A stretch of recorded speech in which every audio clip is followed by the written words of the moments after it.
Mayor, congratulations. This is John from Lakeshore V Center. I'm going to be walking around showing you some of the basics on your new fifth wheel.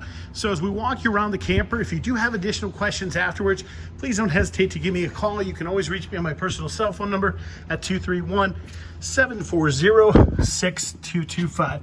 One of the first things you're going to note in here is you've got three different switches, which are your power switches for things like your battery, your solar panels, stuff like that. All three of these do have to be on, so you do have 12 volt power. There's your 25-foot, 50-amp power cord, your electrical adapter, and your sewer hose. Your lithium batteries are underneath that box. To turn on your jacks, we're simply going to go over here to the side to power those up. You hit the power button there. That'll activate the controls for the jacks. Righty-tighty shuts off the tank. Lefty-loosey opens the tank. The green will indicate that there is propane running actually through the lines. Whichever direction you flip the flipper on the top is the direction of the tank that it's going to be drawing from, just so you know.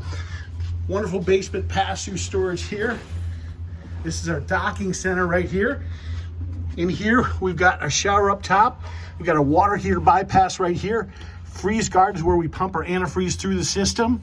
We've got our city water connection where you hook your fresh water hose in. That fills the unit, or allows you to use city water and bypass the pump system.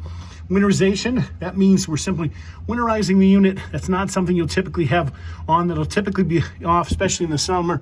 Same thing with your water heater bypass. We're not going to be bypassing that. We're going to have that off as well, so water can go into the hot water heater. This is where we tank fill, pressure fill, normal flow for our tanks. Our gate valves for our gray and black, and our low points. Our low points, when they're crossways, that means the tanks are shut off. We bring the fresh water hose through there. This is your exhaust for your hot water heater and your furnace. Do keep the little ones away from that. This is your discharge, which is located right underneath there for your sewage and your waste. It is a good idea. You do want to make sure you check your lug nuts on your tires after the first 250 miles, as sometimes they can become loose. Your power cord attaches here to the side of the camper. That was that power cord that was in front, plus the electrical adapter that we give you. We're just going to walk you around the outside of the camper. It's all been freshly washed and ceramic coated. There are steps so you can go on the back side of this door as well. We're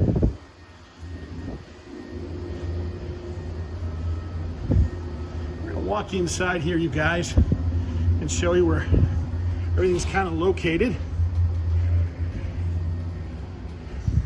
As we walk inside here, at the very base is your breaker and fuse box. The fuses being 12 volt, breakers being 110. This is our central vacuum system. The switches on the left-hand side, the nozzle and hoses are located underneath your bed. So the main docking center right here, you guys, this is where everything happens. Tells you the levels of your tanks, turns on your overhead interior lights, allows you to slide out your awnings and your slides. This is where your tank heaters are located, and this is where you turn on your gas, electric for your hot water heater. So real straightforward there, simple push of the button. Thermostats. We do have multiple thermostats throughout this unit. To activate those, we're going to push in the bottom here, push it a couple times.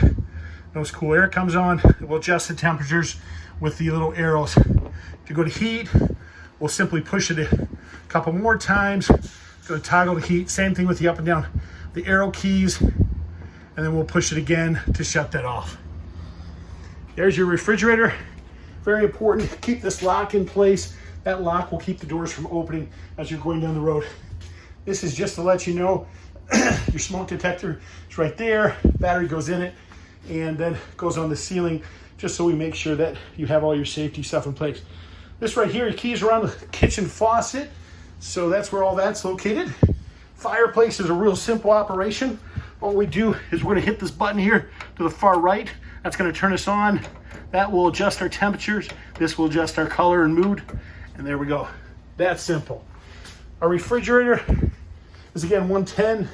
It does have an inverter system which operates out the front. Do make sure you have those power switches turned on. When you go to operate your stove, they have spark igniters for your stove. So all you'll have to simply do is rotate and they'll pop on like you just saw that. So that's simple.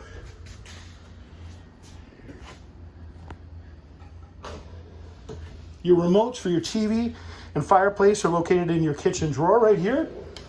I'm gonna walk you around. If there's not a switch on the wall for a light, that typically means you can push in the center of the light and that will activate the lights. But most of the lights have switches.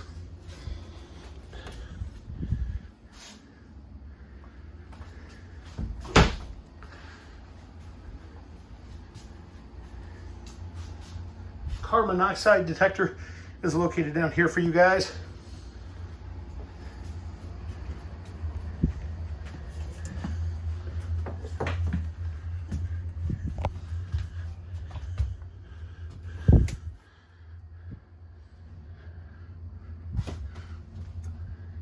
Your cable hookups there for your TV, your air conditioning for the bedroom.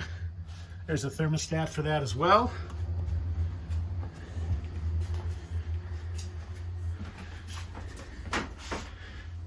These are ground fault plugs. If for whatever reason these plugs quit working, you do want to check the reset breaker on those plugs. You guys, this is John again from Lakeshore V Center. If you do have additional questions, please again, don't hesitate to call. You can reach me on my cell phone at 231-740-6225. Thank you and have a great day.